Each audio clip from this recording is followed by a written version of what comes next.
নেয়ামতুল্লাহ নিজামীর জ্বালা থেকে বাঁচার জন্য নিলাম। ওর জ্বালাতনে ও পারে না মালয়েশিয়া থেকে আমরা টেনে নিয়ে আস, চার্টার ফ্লাইট ভাড়া করে পারে না নিয়ে আস। এমন কোন মাধ্যম নাই, এমন কোন ওয়ে নাই সে ধরে নাই।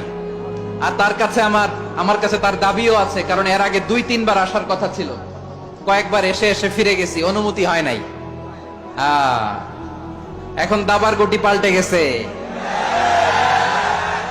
দাবার গুটি পাল্টে গেছে। এক মাঘে শীত যায় না।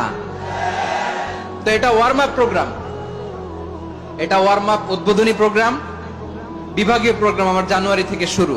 তো যা যা করছেন আমার সাথে পেকুয়াতে সব কিন্তু বয়ান দিব, ওই জায়গায় সব বলে দিব পেকুয়াবাসী কি করছে।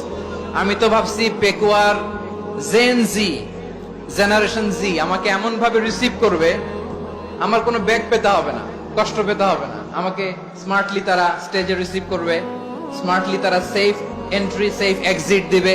তো বাস্তবে তো উল্টা, একেবারে উল্টা। আমি জানি জায়গা নাই, ওই যে দেখছেন উত্তর রেডি আছে। আমি জানি যে ধারণ ক্ষমতার অনেক বেশি লোক হয়ে গেছে, এটা আমি জানি। ভালোবাসা কোনো আইন কানুন দিয়ে মাপা যায় না, এটা আমি জানি। এটা যে ভালোবাসার বহিঃপ্রকাশ এটাও আমি বুঝি, ভালোবাসাকে আটকায় রাখা যায় না। এটা যে ভালোবাসার অগ্নি স্ফুলিঙ্গ, এটারে কোনো কিছু দিয়ে দামায় রাখা যাবে না, এটা আমি টের পাই। এজন্যই মনকে বুঝতে যেটা ভালোবাসা। মেহেরবানি করে অল্প কয়েকটা মিনিট একটু সুশৃঙ্খল আমার সাথে থাকতে হবে, আল্লাহর ওয়াস্তে, আল্লাহর ওয়াস্তে।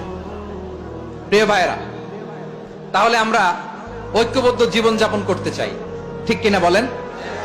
এবার বলেন ঐক্যের ভিত্তি কি? আমরা যে ঐক্যবদ্ধ হব কিভাবে? সবাই বলে ঐক্য চাই, ঐক্যবদ্ধ হতে চাই। ঐক্যের ভিত্তি কি বলেন? ঐক্যের ভিত্তি হচ্ছে তাওহীদ। আওয়াজ করে বলতে হবে সবাই, ঐক্যের ভিত্তি কি? যেই বলবে লা ইলাহা ইল্লাল্লাহ, ও আমার ভাই, তার জন্য আমার হৃদয়ে দরদ, মায়ামাখা দরদ, ভালোবাসা আছে না নাই? তাওহীদ। এই মুসলিম উম্মার ঐক্যের ভিত্তি তাওহীদ। পেকুয়ার ভাইরা মনে রাখেন, মেসেজগুলো মনে রাখেন। মুসলিম উম্মার ইউনিটি, ঐক্য, এটার ভিত্তি হচ্ছে তাওহীদ। যেই পড়বে লা ইলাহা ইল্লাল্লাহ, সে আমার কি? এজন্য বিষ্ণুই বলেন মান ক্বালা লা ইলাহা ইল্লাল্লাহ, যে ব্যক্তি বলবে লা ইলাহা ইল্লাল্লাহ মুখলিসান মিন কলবিহি, অন্তর থেকে যে পড়বে লা ইলাহা ইল্লাল্লাহ, দাখালাল জান্নাহ, সে জান্নাতি হয়ে যাবে। সুবহানাল্লাহ বলেন। যেই পড়বে লা ইলাহা ইল্লাল্লাহ সে কই যাবে?